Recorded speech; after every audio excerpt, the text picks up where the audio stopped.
मंत्री राजनाथ सिंह जी।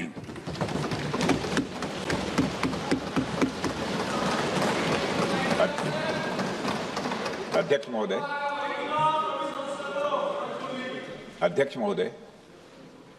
सबसे पहले तो मैं आपके माध्यम से सदन के सभी दलों के मैंने जितने भी हमारे सम्मानित सदस्य हैं उनके प्रति आभार व्यक्त करना चाहता हूं कि ऑपरेशन सिंदूर की जो शानदार कामयाबी हासिल हुई है उस पर चर्चा करने के लिए आज सदन पूरी तरह से तैयार है।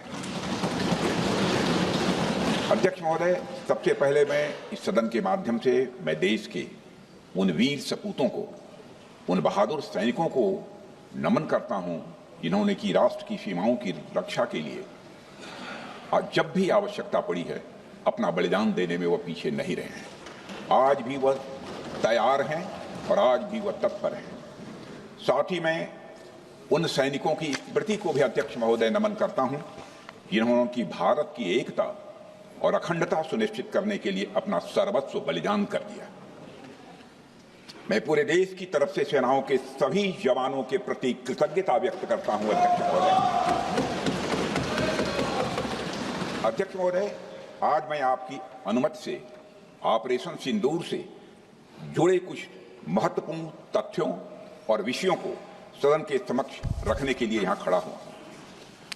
अध्यक्ष महोदय, 6 और 7 मई 2025 को भारतीय सेनाओं ने ऑपरेशन सिंदूर के नाम से एक ऐतिहासिक सैन्य कार्रवाई को अंजाम दिया। यह केवल एक सैन्य कार्रवाई नहीं थी, बल्कि यह भारत की संप्रभुता, उसकी अस्मिता, देश के नागरिकों के प्रति हमारी जिम्मेदारी और आतंकवाद के खिलाफ हमारी नीति का एक इफेक्टिव और डिसाइसिव डिमॉन्स्ट्रेशन था। अध्यक्ष महोदय, जैसा इस सदन को जानकारी है, 22 अप्रैल 2025 को जम्मू कश्मीर के पहलगाम क्षेत्र में एक अमानवीय और कायराना आतंकी हमला हुआ। इस हमले में हमारे 25 निर्दोष नागरिकों सहित एक नेपाली नागरिक की भी जान गई थी। उन निर्दोष लोगों की जान उनका धर्म पूछ कर लिया गया। यह अपने आप में अमानवीयता का सबसे कुत्सित और सबसे घृणित उदाहरण था। यह घटना भारत की सहन शक्ति की सीमा की भी मैं मानता हूं परीक्षा थी। अध्यक्ष महोदय, इस हमले के तुरंत बाद हमारे प्रधानमंत्री श्री नरेंद्र मोदी जी ने तीनों सेनाओं के प्रमुखों की एक उच्च स्तरीय बैठक की और उन्हें छूट दी गई कि वे अपने विवेक, स्ट्रेटेजिक अंडरस्टैंडिंग और रीजनल सिक्योरिटी सिचुएशन को ध्यान में रखते हुए वह निर्णायक कार्रवाई करें। इसके बाद हमारे सैन्य नेतृत्व ने न केवल अपनी मैच्योरिटी दिखाई, बल्कि उस स्ट्रेटेजिक विजडम का भी परिचय दिया जिसकी उम्मीद भारत जैसी एक रिस्पॉन्सिबल पावर से की जाती है। अध्यक्ष महोदय, ऑपरेशन सिंदूर को अंजाम देने से पहले हमारी सेनाओं ने हर पहलू का बहुत ही गहराई के साथ अध्ययन किया। हमारे पास कई विकल्प थे, लेकिन हमने उस विकल्प को चुना जिसमें आतंकवादियों और उनके ठिकानों को अधिकतम नुकसान पहुंचे और जिसमें पाकिस्तान के आम नागरिक को कोई क्षति न होने पाए, इस बात की भी हम लोगों ने चिंता की। अध्यक्ष महोदय, हमारी सेनाओं द्वारा की गई वेल कोऑर्डिनेटेड स्ट्राइक्स ने 9 टेररिस्ट इंफ्रास्ट्रक्चर टारगेट्स को प्रिसीजन के साथ, सटीकता के साथ हिट किया और इस सैन्य कार्रवाई में एक अनुमान के अनुसार 100 से अधिक आतंकवादी, मैं बहुत संभल कर बोल रहा हूं अध्यक्ष महोदय, हमारी फिगर गलत ना होने पाए, फिगर इससे बहुत अधिक है। 100 से अधिक आतंकवादी, उनके ट्रेनर, उनके प्रशिक्षक, उनके हैंडलर लश्कर-ए-तोयबा और हिजबुल मुजाहिदीन जैसे आतंकवादी संगठनों से संबंधित थे। ये वही आतंकी संगठन हैं जिन्होंने पाकिस्तान की सेना और ISI का जिन्हें खुला समर्थन प्राप्त है।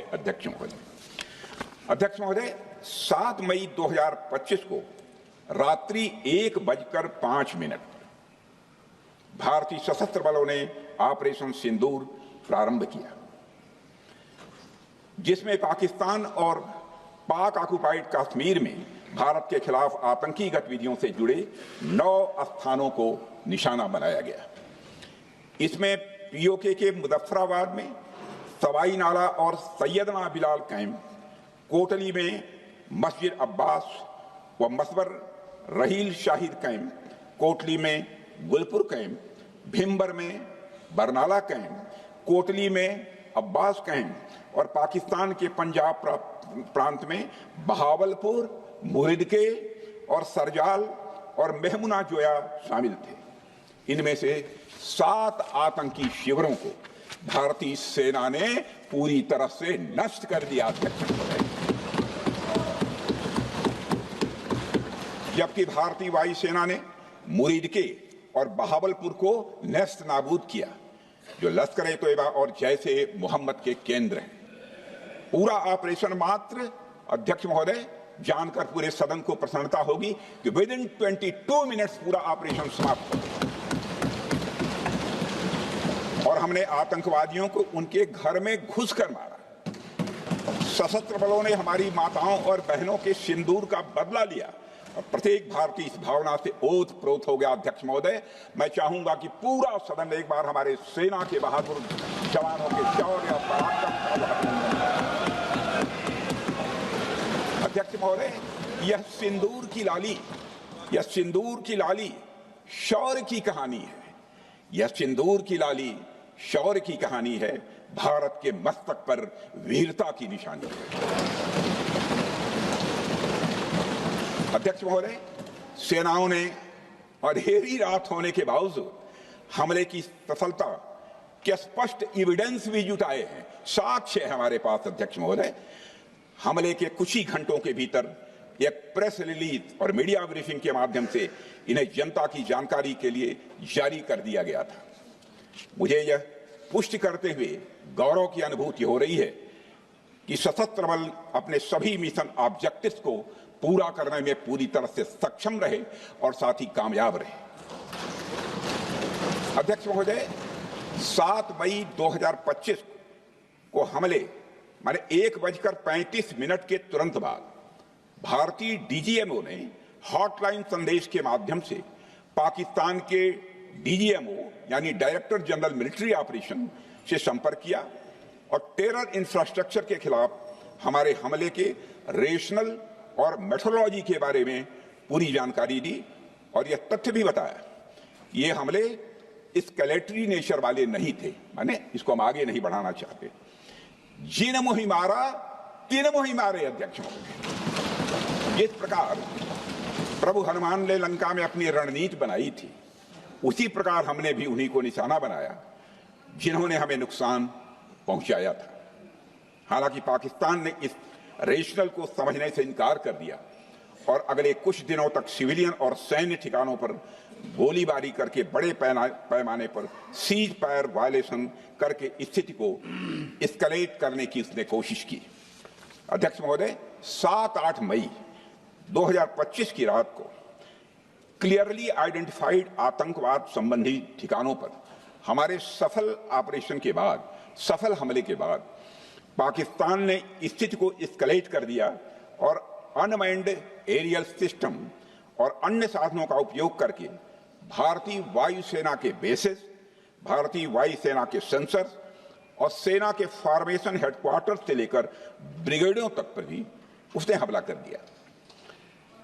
हालांकि हमारी इंटीग्रेटेड एयर डिफेंस ग्रिड और काउंटर यूएस ग्रिड ने इन हमलों को सफलतापूर्वक विफल कर दिया। अध्यक्ष महोदय, यस-400 यमारसैन आकाश मिसाइल सिस्टम और एयर डिफेंस गन्स बहुत प्रभावी साबित हुई हैं। अध्यक्ष महोदय, इस एस्केलेशन पर हमारा जवाबी हमला स्विफ्ट,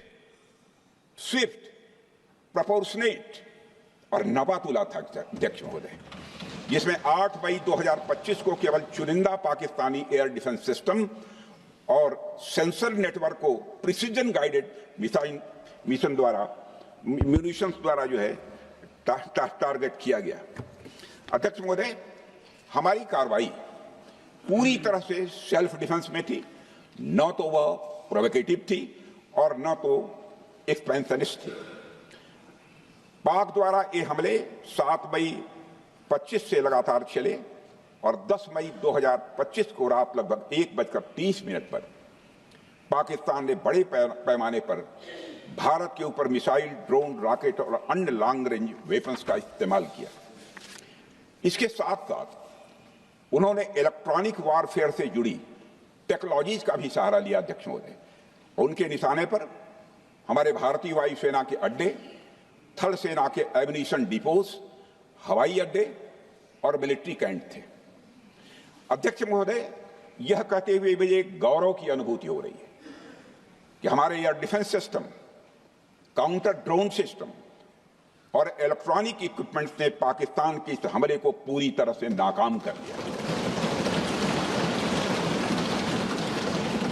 पाकिस्तान हमारे किसी भी टारगेट को हिट नहीं कर पाया अध्यक्ष महोदय, और हमारे किसी भी इंपॉर्टेंट एसेट को नुकसान नहीं हुआ है। हमारी सुरक्षा व्यवस्था अध्यक्ष महोदय चाक चौबंद थी और हर हमले को हम लोग रोका गया। मैं इसके लिए भारतीय सेना के बहादुर सैनिकों की जमकर सराहना करता हूं, जिन्होंने दुश्मन के हर मंसूबे पर पानी फेर दिया। और अपने प्रतिपक्ष के मित्रों से भी कहना चाहता हूं, एक बार फिर से भारत के सेना के जवानों का कम से कम मेज थपथपाकर उनका अभिनंदन करिए। बहुत बहुत धन्यवाद। बहुत बहुत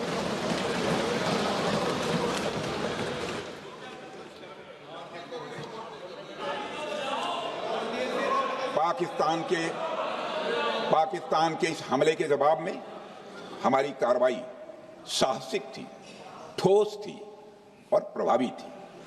भारतीय वायुसेना ने वेस्टर्न फ्रंट पर पाकिस्तान के हवाई अड्डों, command and control systems, military infrastructures और एयर डिफेंस सिस्टम को निशाना बनाया और इस मिशन को हमारी सेनाओं ने सफलतापूर्वक अंजाम देने में कामयाबी हासिल की। अध्यक्ष महोदय, हमारी सेनाओं ने चकलाला, सरगोधा, रफीकी, रहीम यार खान, जैकबाबाद, सुक्कुर और भोलारी जैसे बड़े एयरबेस पर प्रहार किया और पूरी दुनिया ने भारतीय वायुसेना के शौर्य और पराक्रम की तस्वीर देखी।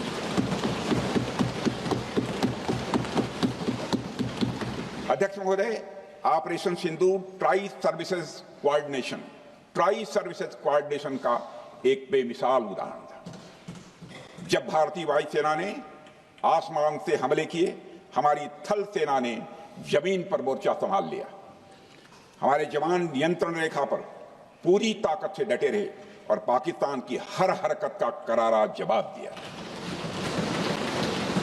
अध्यक्ष महोदय, भारतीय नौसेना ने भी, लोग पूछते हैं भारतीय नौसेना का क्या रोल था, भारतीय नौसेना ने भी उत्तरी अरब सागर में अपनी तैनाती मजबूत कर दी।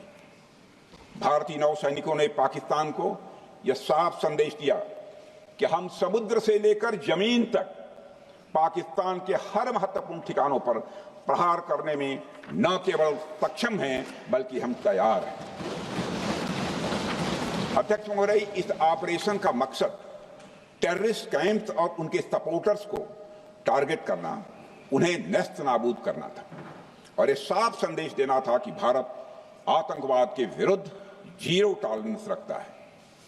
भारत ने कार्रवाई इसलिए रोकी क्योंकि कॉन्फ्लिक्ट के पहले और उसके दौरान जो भी पॉलिटिकल और मिलिट्री ऑब्जेक्टिव्स तय किए गए थे उसे हम पूरी तरह से हासिल कर चुके थे। इसलिए यह कहना, यह मानना कि यह ऑपरेशन किसी दबाव में रोका गया था, यह बेबुनियाद है और सरासर गलत है।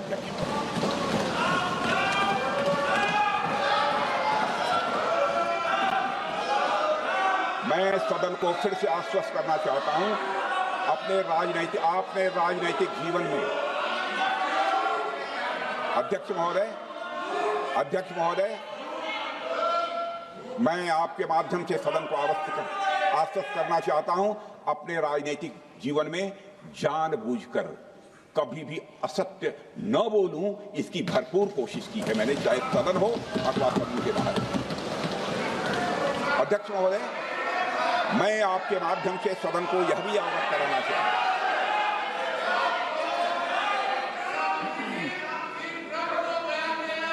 प्लीज प्लीज बैठिए। आप क्यों खड़े? अध्यक्ष महोदय, मैं आपके माध्यम से सदन को यह भी अवगत कराना चाहूंगा कि सीमा पार करना या वहां की टेरिटरी कैप्चर करना इस ऑपरेशन का उद्देश्य नहीं था। ऑपरेशन सिंदूर प्रारंभ करने का मकसद था अध्यक्ष महोदय उन टेरर नर्सरीज को खत्म कर देना जिन्हें पाकिस्तान ने बरसों से पाला पोसा था। और यह ऑपरेशन उन मासूम परिवारों को न्याय दिलाने के लिए लॉन्च किया गया था जिन्होंने पाक स्पॉन्सर्ड टेररिस्ट अटैक्स में अपने प्रियजनों को खोया था।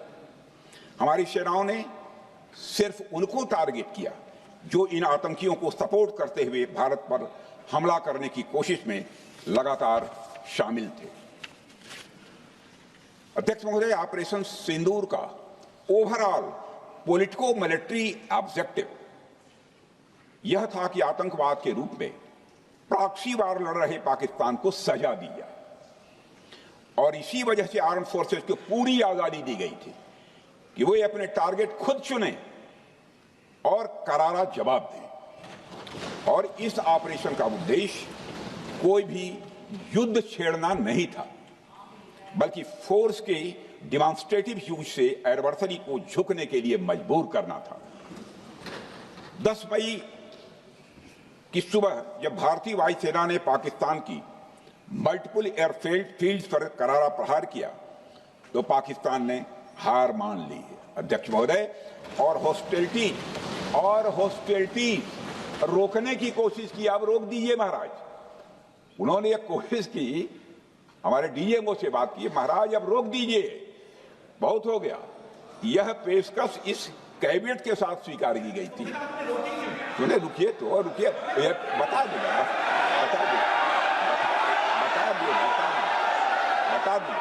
अब बैठ तो आपको मौका मिलेगा। यह क्यों रुका, इसका पहले ही मैं पूरी तरह से वर्णन कर चुका हूं अध्यक्ष महोदय। मैं नेता प्रतिपक्ष को बहुत सम्मान के साथ कहना चाहता हूं कि कृपया एक बार मेरा पूरा भाषण पूछ लें। आपको प्रश्न पूछने की पूरी आजादी है, आप पूछ सकते हैं, मैं उसका उत्तर दूंगा। अध्यक्ष महोदय, 10 मई की सुबह जब भारतीय वायुसेना ने पाकिस्तान की मल्टीपल एयरफील्ड्स पर करारा प्रहार किया तो पाकिस्तान ने हार मान ली और हॉस्टिलिटी रोकने की उन्होंने पेशकश की। यह पेशकश इस कैबिनेट के साथ स्वीकार की गई हम लोगों के द्वारा कि यह ऑपरेशन केवल पाज किया गया है, स्थगित किया गया है। यह ऑपरेशन समाप्त नहीं हुआ है अध्यक्ष महोदय। अगर पाकिस्तान की ओर से भविष्य में कोई भी मिस एडवेंचर हुआ तो यह ऑपरेशन अध्यक्ष महोदय, मैं सदन को आश्वस्त करना चाहता हूं, दोबारा प्रारंभ हो।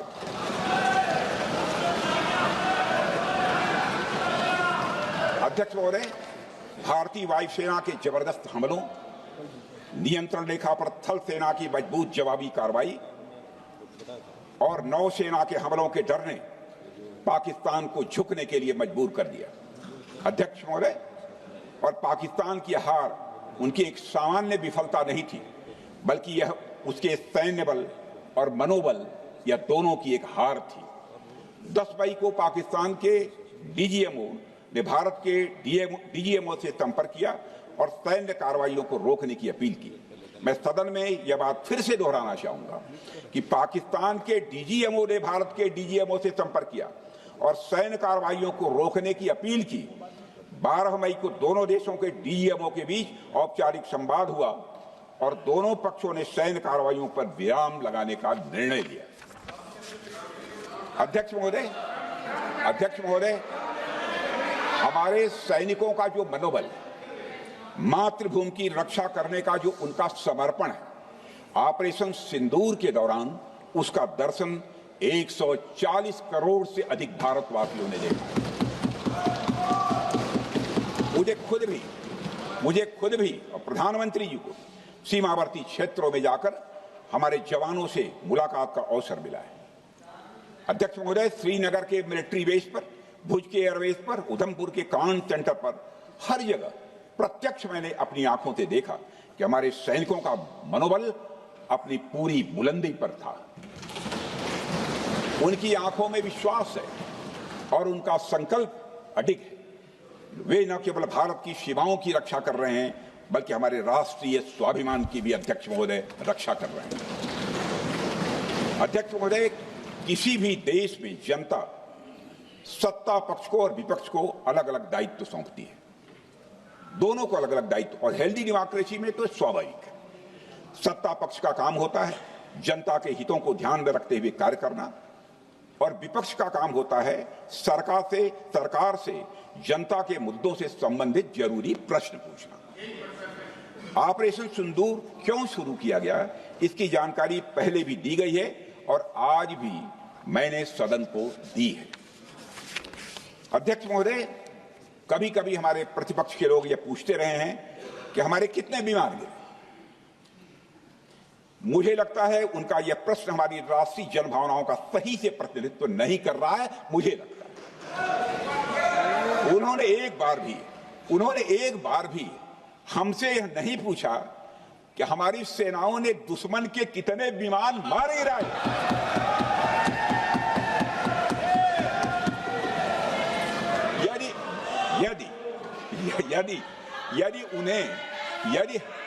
यदि उन्हें प्रश्न पूछना ही है अध्यक्ष महोदय, तो उनका प्रश्न यह होना चाहिए, क्या भारत ने आतंकवादी ठिकानों को तबाह किया? तो उसका उत्तर है हाँ।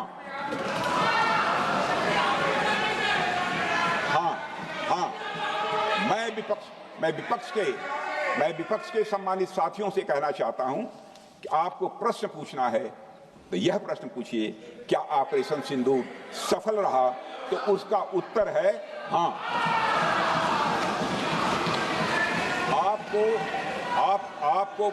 आपको प्रश्न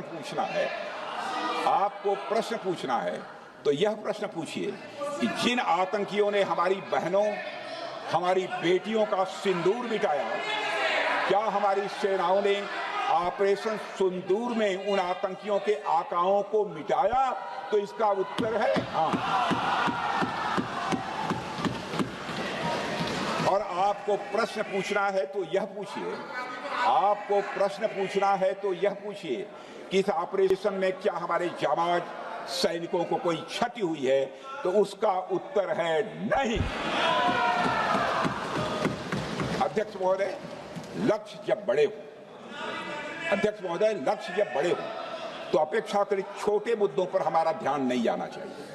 लक्ष्य बड़े हों तो छोटे मुद्दों पर, अपेक्षाकृत जो छोटे मुद्दे होते हैं कंपैरेटिवली, उन पर ध्यान नहीं जाना चाहिए, क्योंकि छोटे मुद्दों पर ही ध्यान देते रहने से देश की सुरक्षा और सैनिकों के सम्मान और उत्साह जैसे बड़े मुद्दों से ध्यान हट सकता है, जैसा कि विपक्ष के हमारे कुछ साथियों के साथ हो रहा है। अब चूंकि विपक्ष के मित्र ऑपरेशन सिंदूर को लेकर उचित प्रश्न नहीं पूछ पा रहे हैं, तो उन्हें मैं क्या बताऊं अध्यक्ष महोदय। मैं लगभग 4 डिकेड से अधिक समय से राजनीति में, सत्ता पक्ष हो या विपक्ष हो, अपनी पार्टी हो या दूसरी पार्टी हो, कभी भी किसी के साथ दलगत राजनीति को मैंने शत्रुतापूर्ण तरीके से जिंदगी में नहीं देखा है मैंने अध्यक्ष महोदय। इसलिए आज अगर विपक्ष प्रश्न पूछने में असफल है, मैं विपक्ष को उनके इस काम में थोड़ी सी मदद करना चाहता हूं। अध्यक्ष महोदय, मैं विपक्ष के अपने सम्मानित साथियों से ये कहना चाहता हूं कि यदि आज हम लोग सत्ता पक्ष में हैं, तो ऐसा नहीं है कि हम हमेशा सत्ता पक्ष में ही रहेंगे। यह आवश्यक नहीं है, किसी के लिए आवश्यक नहीं। एक लंबा समय हमने विपक्ष का काम किया है, एक लंबा समय हमने सरकारों से सवाल पूछने में लगाया है। जनता ने जब हमें विपक्ष में रहने का दायित्व सौंपा था, तो हमने विपक्ष में रहकर विपक्ष की भूमिका को बड़े ही सकारात्मक तरीके से निभाया भी। अध्यक्ष महोदय, विपक्ष में रहकर हमने कैसे प्रश्न पूछे, इसके कुछ उदाहरण मैं यहां रखना चाहता हूं। 1962 में अध्यक्ष महोदय, चीन के साथ हुए युद्ध में जब दुखद परिणाम आया, तो हमने उस समय की सरकार से यह पूछे थे, लेकिन वह प्रश्न यह था कि हमारे देश की धरती पर दूसरे देश का कब्जा कैसे हुआ। हमने यह प्रश्न पूछा था कि हमारी सेना और हमारी जनता अपमानित क्यों हुई। हमने यह प्रश्न पूछा था कि बड़ी संख्या में हमारे सैनिक हताहत कैसे हुए। हमने यह प्रश्न नहीं पूछा कि हमारे टैंक, हमारी मशीनें, हमारी बंदूकें क्यों ध्वस्त हो गई। यह प्रश्न हम लोगों ने नहीं पूछा। मशीनों और तोपों की चिंता न करके, मशीनों और तोपों की चिंता न करके अध्यक्ष महोदय, हमने देश की टेरिटरी की चिंता की, हमने देश के सैनिकों की। इसी तरह 71 के युद्ध में, 71 के युद्ध में जब हमने पाकिस्तान को सबक सिखाया, मैं उस समय की सरकार को मैं बधाई देना चाहता हूं। हमने अपने राजनीतिक और सैन्य नेतृत्व की प्रशंसा की। हमने ये नहीं देखा कि किस दल की सरकार है, किस विचारधारा की सरकार है, इसकी चिंता नहीं की कभी। हमारे नेता अटल बिहारी वाजपेयी ने संसद में खड़े होकर उस समय के नेतृत्व की प्रशंसा की थी। हमने इस बात की खुशी जाहिर की कि हमने अपने शत्रु को सबक सिखाया। हमने उस दौरान यह प्रश्न नहीं पूछा कि सबक सिखाने के दौरान में भारत के कितने प्लेन्स गिरे, भारत के कितने इक्विपमेंट्स बर्बाद हुए। यह प्रश्न अध्यक्ष महोदय उस समय भी हम लोगों ने नहीं पूछा। अध्यक्ष महोदय, यदि मैं इसे और भी प्रैक्टिकल तरीके से समझाऊं, तो किसी भी परीक्षा के परिणाम में रिजल्ट मैटर करता है। यदि किसी परीक्षा में कोई बच्चा अच्छे मार्क्स लेकर आ रहा है तो हमारे लिए उसके मार्क्स मैटर करने चाहिए। हमें इस बात का ध्यान नहीं रखना चाहिए कि एग्जाम के दौरान उसकी पेंसिल टूट गई थी या उसकी पेन खो गई।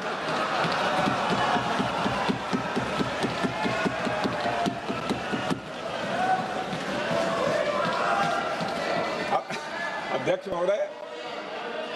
महोदय, अल्टीमेटली रिजल्ट मैटर करता है और रिजल्ट यह है, अध्यक्ष महोदय, अल्टीमेटली रिजल्ट मैटर करता है और रिजल्ट यह है अध्यक्ष महोदय कि ऑपरेशन सिंदूर के दौरान हमारी सेनाओं ने जो लक्ष्य निर्धारित किया था, उन लक्ष्यों को पूर्ण रूप से प्राप्त करने में हमने कामयाबी हासिल की।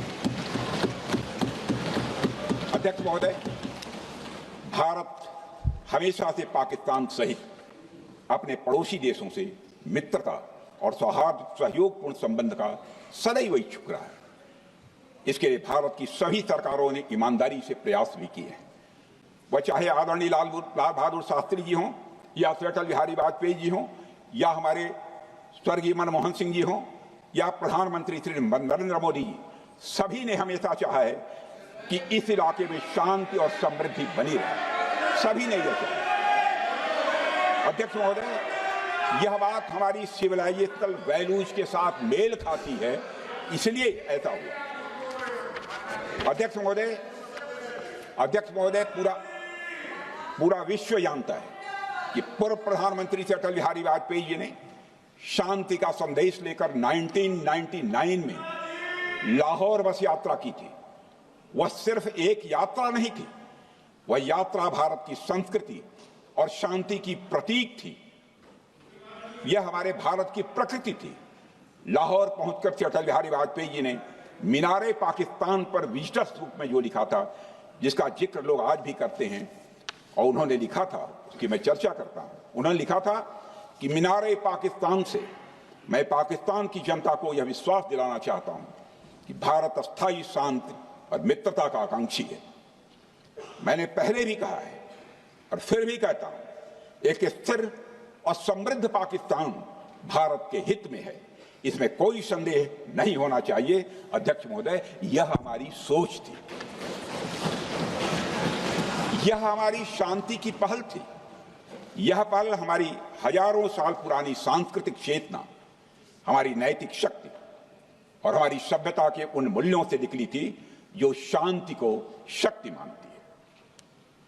अध्यक्ष महोदय, लेकिन हमारे शांति के प्रयास को हमारी नाइविटी, उदारता या सरलता समझ लिया गया। जब हम शांति के लिए कदम बढ़ा रहे थे, उसी वक्त पाकिस्तान कारगिल में घुसपैठ की साजिश रच रहा था। हम दोस्ती के राह पर थे तो वो षड्यंत्र की राह पर था।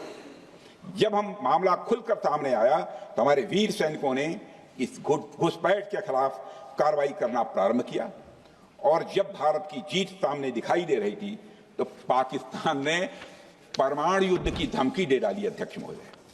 तब हमारे प्रधानमंत्री, तत्कालीन प्रधानमंत्री आदरणीय अटल बिहारी वाजपेयी जी ने कहा था, पाक सेना के परमाणु हमले से भारत का तो कुछ नहीं बिगड़ेगा, लेकिन पाकिस्तान दूसरे दिन का सूरज नहीं देख पाएगा।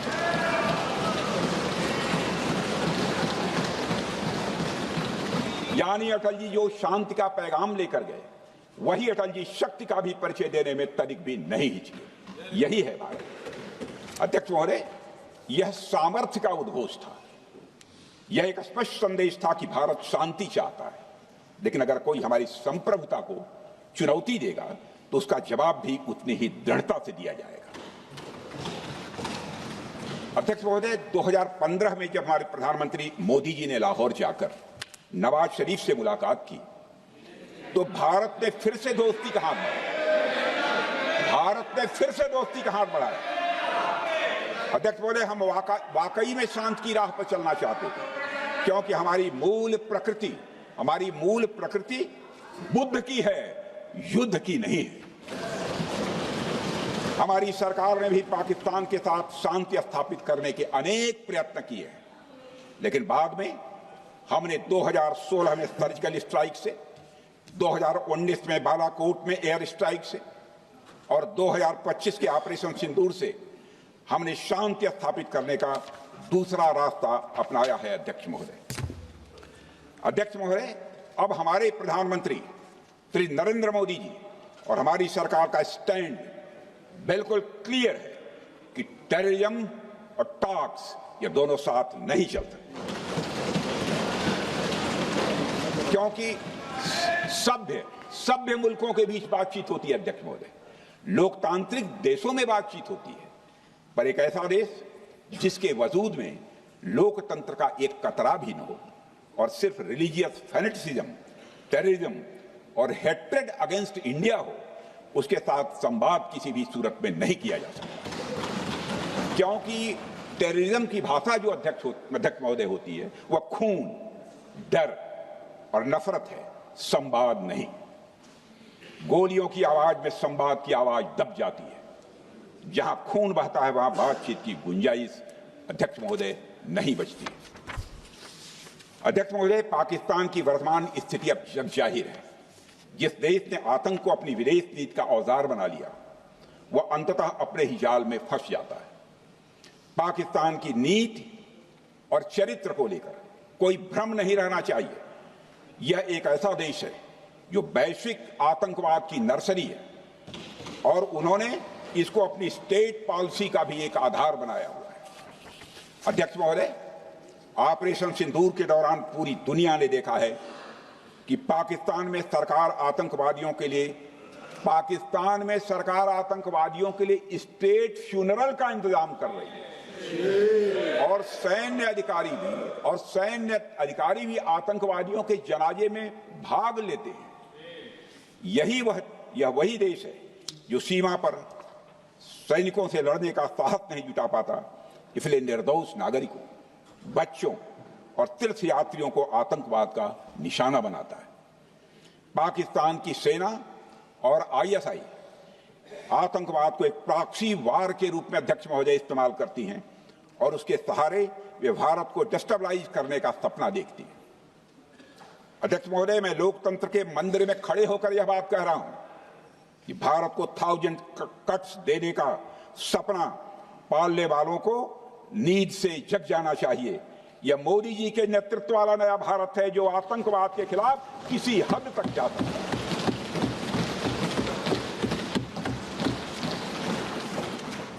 अध्यक्ष महोदय, आप भारत का इतिहास जानते हैं। देखिए, हमने कभी भी किसी की 1 इंच जमीन पर आज तक कभी कब्जा नहीं किया है।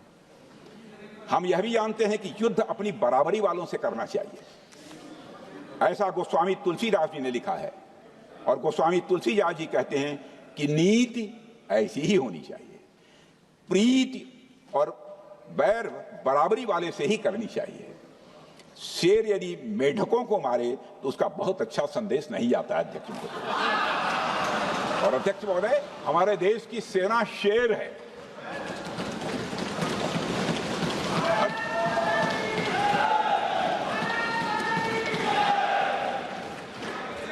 अध्यक्ष महोदय, पाकिस्तान जैसा देश जो साइज, सामर्थ्य, शक्ति और समृद्धि में हमारे आसपास भी नहीं है, उस मुल्क से कैसा मुकाबला?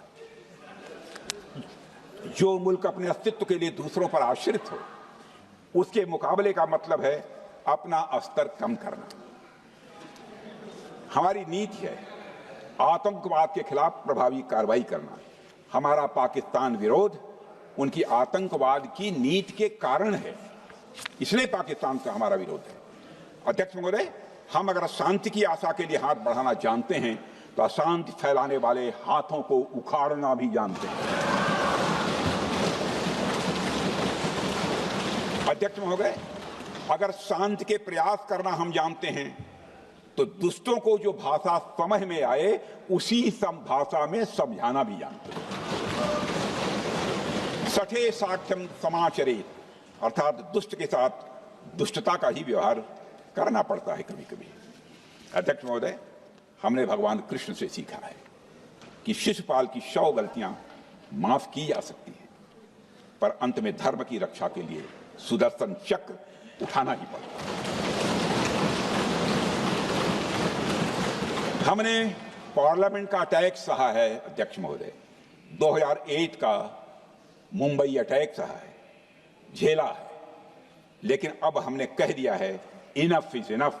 अब हमने सुदर्शन चक्र उठा लिया है अध्यक्ष महोदय।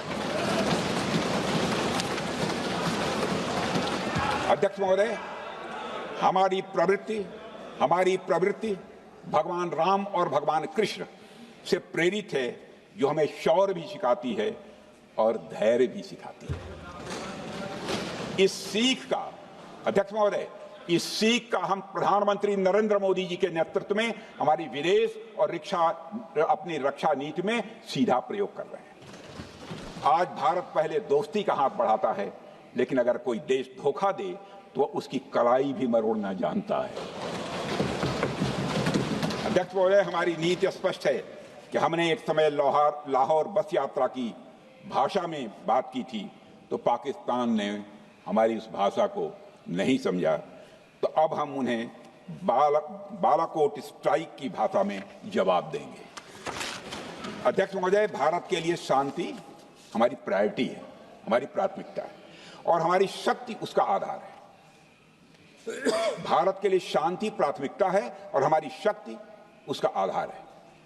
यह शक्ति हमारे सामर्थ्य से पैदा हुई है अध्यक्ष महोदय, और यह सामर्थ्य पिछले 11 साल में कई गुना बढ़ गया है। मैं ये नहीं कहता हूं पहले नहीं था, पहले था, लेकिन अब कई गुना बढ़ गया है। आज भारत विश्व की चौथी सबसे बड़ी अर्थव्यवस्था है और अभी आई मॉर्गन स्टैनली के रिपोर्ट के मुताबिक 2028 तक विश्व की तीसरी सबसे बड़ी अर्थव्यवस्था बनने की ओर भारत चल रहा है। अध्यक्ष महोदय, आर्थिक उन्नति के साथ साथ भारत के रक्षा क्षेत्र में 2014 से उल्लेखनीय परिवर्तन, रिमार्केबल चेंज आया है। आज का भारत डिफेंस सेक्टर में आत्मनिर्भरता, सेल्फ रिलायंस और स्वदेशी उत्पादन की दिशा में तेजी से आगे बढ़ रहा है। अध्यक्ष महोदय, आज हम हर दृष्टि से समर्थ भी हैं और सक्षम भी हैं। अध्यक्ष महोदय, मैं सदन को यह भी जानकारी देना चाहता हूं, उसके बाद जब प्रश्न पूछा गया हमारे सारे चीफ से, सीडीएस से, डिफेंस सेक्रेटरी से, क्या ऑपरेशन के लिए तैयार हैं, क्षण भर की देर नहीं लगाई, सबने बोला यस सर। अध्यक्ष महोदय, ऑपरेशन सिंदूर हमारे सामर्थ्य का ही प्रतीक था, जिसमें हमने दिखा दिया कि अगर कोई हमारे नागरिकों को मारेगा तो भारत चुप नहीं बैठेगा। भारत की आत्मरक्षा के लिए हमारा राजनीतिक तंत्र और नेतृत्व बिना किसी दबाव के काम करेगा। हमारी मिसाइल फिजिकल सीमाएं लांघेंगी अध्यक्ष महोदय, और हमारे वीर सैनिक दुश्मन की कमर तोड़ेंगे। अध्यक्ष महोदय, हम आतंकवाद को उसके हर रूप और स्वरूप में पूरी तरह समाप्त करने के लिए पूरी तरह से प्रतिबद्ध हैं। और इस संदर्भ में हमें एक महत्वपूर्ण बात समझनी होगी, Pakistan sponsored terrorism is not random madness, there is a method in this madness. यह एक सुनियोजित रणनीति है, यह एक फंडामेंटल रेज है। अध्यक्ष महोदय, प्रसिद्ध लेखक वीएस नायपाल ने सही कहा था, पाकिस्तान में होना एक ऐसी अल्टरनेट और कंट्रास्टिंग रियलिटी है, where war is peace, freedom is slavery, ignorance is strength, यानी यहां युद्ध ही शांति है, गुलामी ही स्वतंत्रता है और जिहालत यानी अज्ञानता ही ताकत है। अध्यक्ष महोदय, इसलिए पाकिस्तान द्वारा प्रायोजित आतंकवाद कोई पागलपन नहीं है। पाकिस्तान द्वारा प्रायोजित आतंकवाद कोई पागलपन नहीं है, यह एक सोची समझी साजिश का हिस्सा है। यह एक ऐसी प्रक्रिया है जो आतंक को एक पॉलिटिकल टूल की तरह इस्तेमाल करती है। यह सिर्फ आतंकवाद नहीं, यह एक टूल किट है, एक ऐसा टूल किट जिसे पाकिस्तान की सेना और उसकी एजेंसियां एक नीति की तरह अपनाए हुए हैं। This tool kit is an opposition to civilized code of conduct that the rest of the world prefers to abide by। यानी यह टूल किट उस सिविलाइज्ड कोड ऑफ कंडक्ट के खिलाफ है जिसे दुनिया का हर जिम्मेदार देश मानता है। अध्यक्ष महोदय, यह एक कट्टरपंथी सोच की उपज है जिसमें सहिष्णुता के लिए कोई जगह नहीं। हमारा पाकिस्तान के साथ कोई सीमा का संघर्ष नहीं है अध्यक्ष महोदय, बल्कि यह सभ्यता बनाम बर्बरता का संघर्ष है। सभ्यता बनाम बर्बरता का संघर्ष। पाकिस्तान के हुक्मरान जानते हैं कि उनके सैनिक युद्ध के मैदान में भारत से नहीं जीत सकते, इसलिए वे आतंक को पालते ही नहीं, उन्हें प्रशिक्षण देते हैं और फिर दुनिया के सामने खड़े होकर निर्दोष बनने की कोशिश करते हैं। अध्यक्ष महोदय, पाकिस्तान दोहरे मापदंड और झूठ की बुनियाद पर खड़ा हुआ एक ऐसा देश है जो अब फेल्ड स्टेट के तौर पर देखा जा रहा है। भारत ने ऑपरेशन सिंदूर के जरिए पूरी दुनिया को दिखा दिया है कि हम इस आतंकवाद के गंदे खेल को जड़ से एक समाप्त करने का संकल्प ले चुके हैं। अध्यक्ष महोदय, जब अटल जी प्रधानमंत्री थे तब पाकिस्तान के साथ कंबोजिट डायलॉग के लिए भारत की शर्त थी कि पाकिस्तान अपनी जमीन का प्रयोग भारत के खिलाफ टेररिज्म फैलाने के लिए नहीं करेगा। एक कंपोजिट डायलॉग के लिए भारत की शर्त थी, जिसे पाकिस्तान ने भी मान लिया था उसमें। लेकिन दुर्भाग्य से 2009 में शर्म शेख में तत्कालीन सरकार ने एक बड़ी भूल की, जब कंपोजिट डायलॉग प्रोसेस से पाकिस्तान प्रायोजित आतंकवाद को डीलिंक कर दिया गया। यानी बातचीत जारी रखने के लिए पाकिस्तान द्वारा अपनी जमीन को आतंकवाद के लिए प्रयोग न करने की शर्त को ही डाइल्यूट कर दिया गया। मैं मानता हूं यह भारत की स्ट्रेटेजिक पोजीशनिंग को कमजोर करने वाला एक कदम था। अध्यक्ष महोदय, ऐसी ही एक और गंभीर चूक तत्कालीन सरकार ने 2006 में हवाना में भी हुई थी, जब पाकिस्तान को आतंकवाद का विक्टिम माना गया और एक ज्वाइंट एंटी टेरर मैकेनिज्म बनाने पर सहमति भी हुई थी। 2006 की बात कर रहा हूं। अध्यक्ष महोदय, यह सोचने वाली बात है कि जो देश आतंक को पैदा करता है, उसे पालता है, उस देश को ही आतंक से पीड़ित मान लेना कितना बड़ा स्ट्रेटेजिक ब्लंडर है। अध्यक्ष महोदय, आतंकवाद के खिलाफ हमारी लड़ाई अब केवल सीमा पर नहीं है, बल्कि वैचारिक मोर्चों पर भी लड़ी जा रही है। इसी उद्देश्य से प्रधानमंत्री जी कई हाई लेवल डेलीगेशंस का गठन भी उन्होंने किया था, जिसमें हमारे लगभग अधिकांश दलों के सम्मानित सदस्य उसमें शामिल थे। उसमें विभिन्न राजनीतिक दलों के रिप्रेजेंटेटिव शामिल थे और सचमुच इस समिति ने वैश्विक मंचों पर जाकर भारत की बात बहुत ही प्रभावी तरीके से रखी और आतंकवाद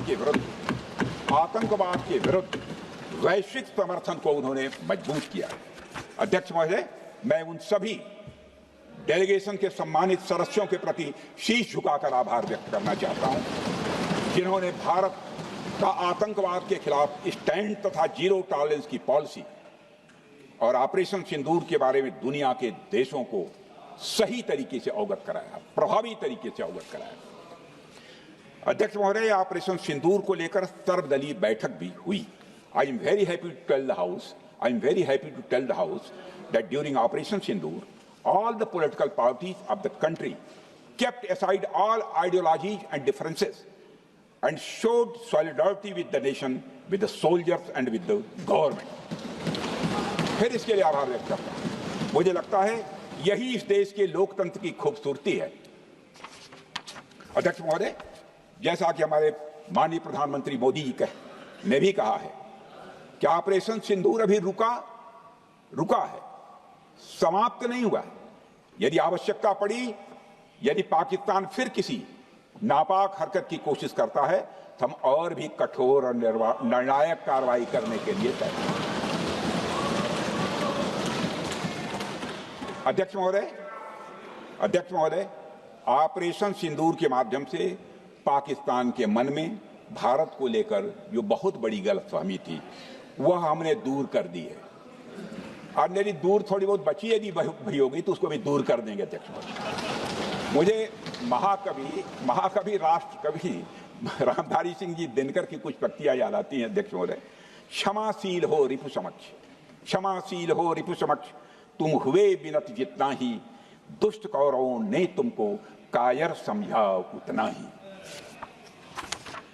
अध्यक्ष महोदय, भारत ने न केवल अपनी सैन्य क्षमता का प्रदर्शन किया, बल्कि अपनी राष्ट्रीय दृढ़ता, नैतिकता और राजनीतिक कुशलता का भी परिचय दिया है।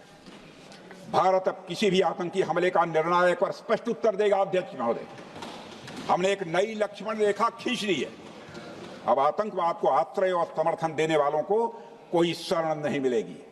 और अध्यक्ष महोदय, भारत किसी भी तरीके से किसी भी तरह के न्यूक्लियर ब्लैकमेलिंग या दबावों के आगे अब झुकने वाला नहीं है।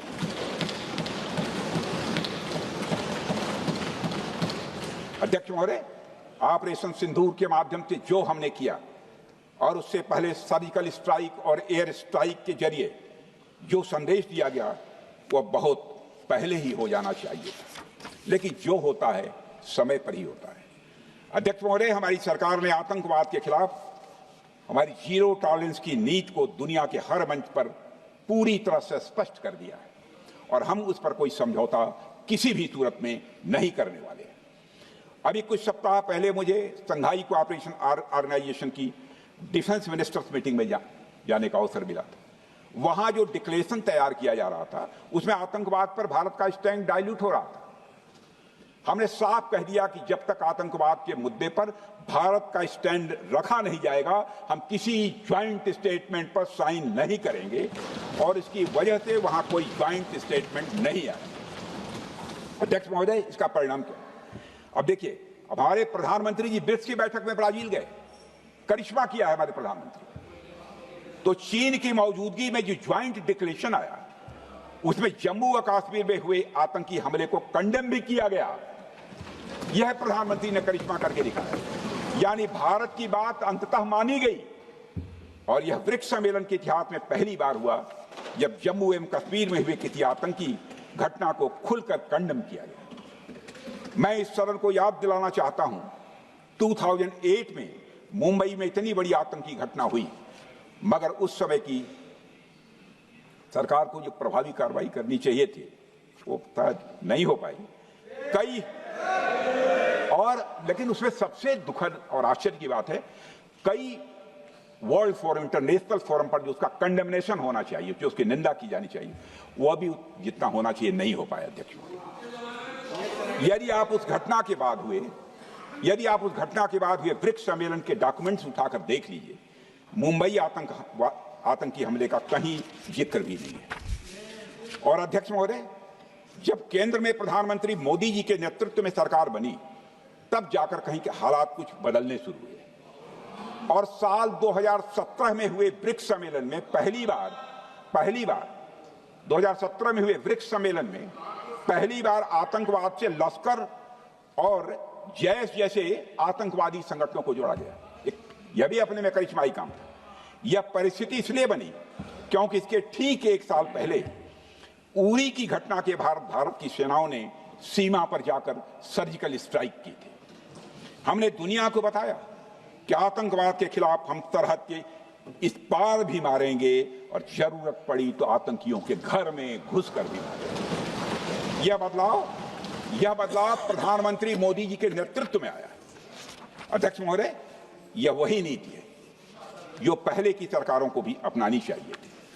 उन सरकारों को जिनके शासनकाल में भारत ने सबसे भीषण आतंकी हमलों का सामना किया, जिनमें 2008 का मुंबई हमला आज भी हर हिंदुस्तानी के जहन में बैठा हुआ है, जिंदा है, एक न भूलने वाली त्रासदी के रूप में जिंदा है।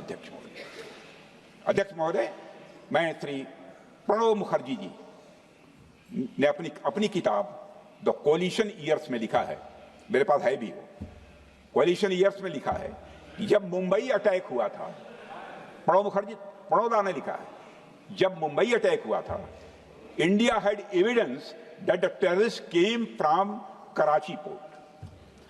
पाकिस्तान के नॉन स्टेट एक्टर्स के बहाने पूरी दुनिया में को पूरी दुनिया में कोई मान नहीं रहा था। उन्होंने लिखा है प्रणोदा ने, and I quote, amid heated debates within the cabinet, there was a demand for military intervention which I rejected. यह उन्होंने लिखा, मैंने नहीं लिखा, unquote. अध्यक्ष महोदय, भारतीय विदेश सेवा के एक वरिष्ठ अधिकारी ने भी अपनी किताब में इस बात की पुष्टि की है, जिनका नाम है अजय बिसारिया, और वो शायद फॉरेन सेक्रेटरी थे, कि मुंबई हमले के तुरंत बाद एक उच्च स्तरीय बैठक हुई थी जिसमें तत्कालीन विदेश मंत्री प्रणोदा ने पूछा व्हाट शुड बी डन। तो विदेश सचिव शिवशंकर मेनन जी ने सुझाव दिया कि भारत मोरदके में लश्कर तोयबा के मुख्यालय पर क्रूज मिसाइल से हमला कर सकता है। यह सुनकर प्रणोदा ने चश्मा उतारकर साफ किया और सभी अधिकारियों को धन्यवाद देकर बैठक समाप्त कर दी।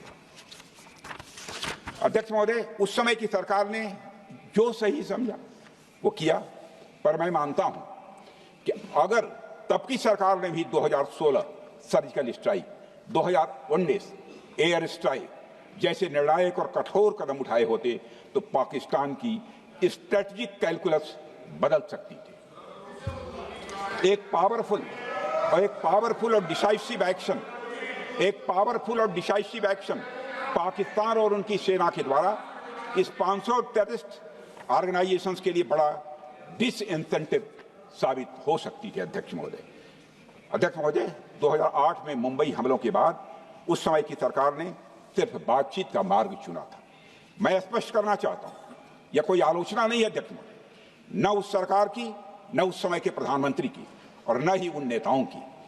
उस समय की लीडरशिप को जो सही लगा उन्होंने वह निर्णय लिया।